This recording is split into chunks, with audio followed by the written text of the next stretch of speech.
of every man, woman and child.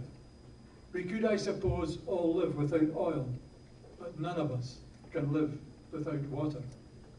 And so we must work to bring clean water to those who lack it, as well as ensure the safety of our existing supplies.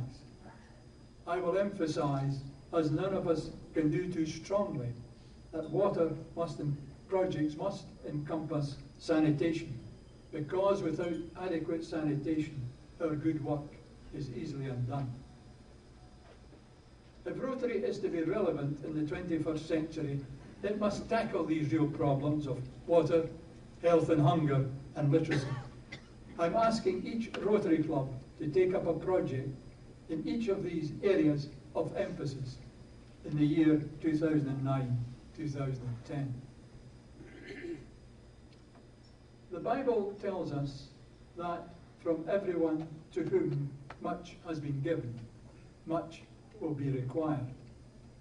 I do not believe that it's our responsibility to save the world, but as responsible people who have been privileged in so many ways, we have obligated ourselves to demonstrate our caring and deal with some of the most terrible problems of the day. And as leaders in our communities, we have an obligation as well to make our decisions wisely, to place our efforts and resources where they can do the most good and where the needs are the greatest. And unfortunately, in this world of plenty, there are still too many places of great and terrible poverty, and where the most basic necessities of a dignified life, water, food and medical care, are in short supply or even lacking completely. But together we can help meet those needs, improve health, bring hope and save lives. It is not pride or posturing to say this, it is merely the truth. We are in a position to affect changes of that kind, and the decisions we make in our service, whom to help, how and when, are never to be taken lightly. Rotary has never been a universal concept. We are selective in whom we admit, and that is as it should be.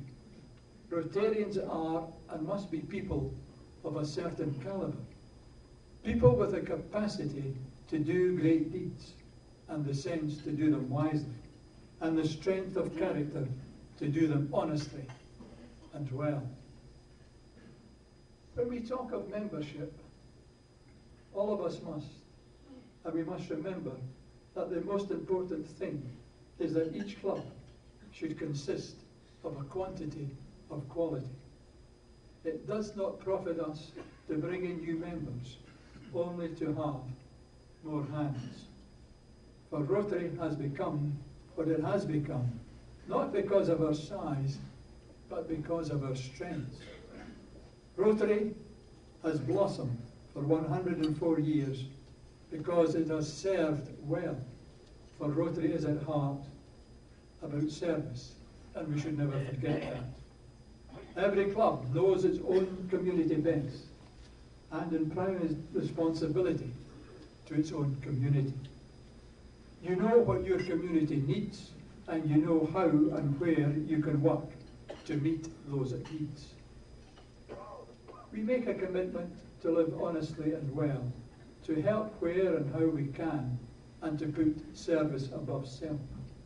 We joined Rotary to help others, and because we knew that it would enrich our lives as well.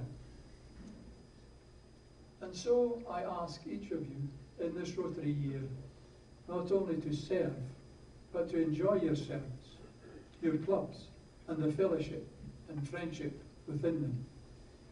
I ask you to involve your families in your service so that Rotary complements your family life instead of competing with it. And I ask you to remember today the words of our founder, Paul Harris, who wrote, and I quote, "Friendship is a living force, not a mere indulgence. Friendship is something more than conviviality. Friendship, like happiness, is frequently elusive when directly sought, while it as frequently comes to men unsought when they are working together for a worthwhile cause. I thank you for inviting me here today to share this Rotary friendship and fellowship with you, and remind you all that the future of Rotary is in your hands. I would like to take my leave of you with an old Gaelic blessing, which I have used at Rotary events over the last 20 years, and which I am pleased to have heard used by others since. It is this: may the road rise with you. May the wind be always at your back. May the sun shine warm upon your face. May the rain fall soft upon your fields. And until we meet again, may God hold you in the hollow of his hand. Thank you.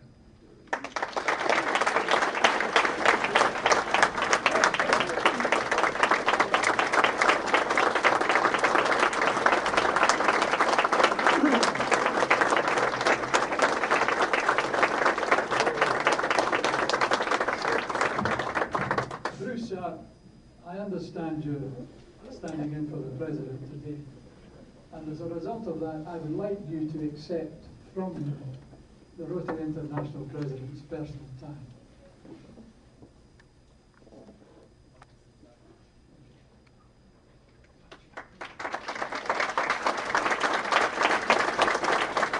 I've kept my speech short today because Grant said to me, if there is time, will you answer questions? I will try to do so if there are any questions.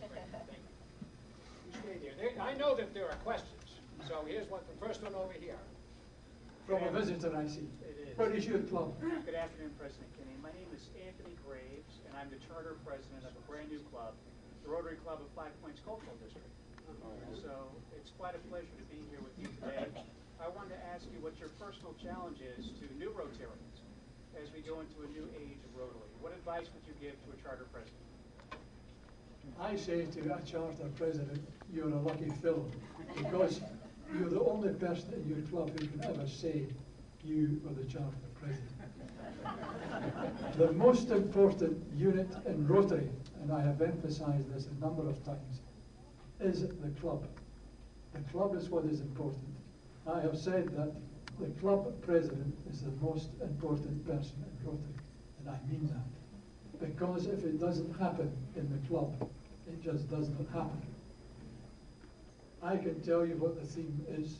Your district governor can tell you what the theme is. But it is you, it is responsible for implementing that theme. As I said in my address, each club knows what is best for its own community. I strongly believe that each Rotary club is autonomous. It's up to the club to decide what it wants to do. So I would say you look around your community. Don't do the things that you think your community needs. Find out from your community the things that they think are required. And after you have established yourself in your community, look to the wider world of Rotary. Because I think in the 21st century, international service is going to play a greater part of the activities of Rotarians in the club. Thank you for the question. There is always a lady that asks a question. Here we are. What can you share with us about Rotary's polio challenge? Yes. As you know, we are 99% of the way. But 99% is not good enough. It's got to be 100. There are only 4 countries, you know, that are polio endemic. India, Pakistan, Afghanistan, and Nigeria. And I've heard just recently more optimistic noises than I've heard for some time. I think we'll do it in India. The problem in India is just sheer numbers. I got the staff to give me the numbers of children born in the 2 northern states of India. It's only the 2 northern states of India that polio is endemic, UP and Bihar. 500,000 children are born every month in the state of UP. Can you imagine it?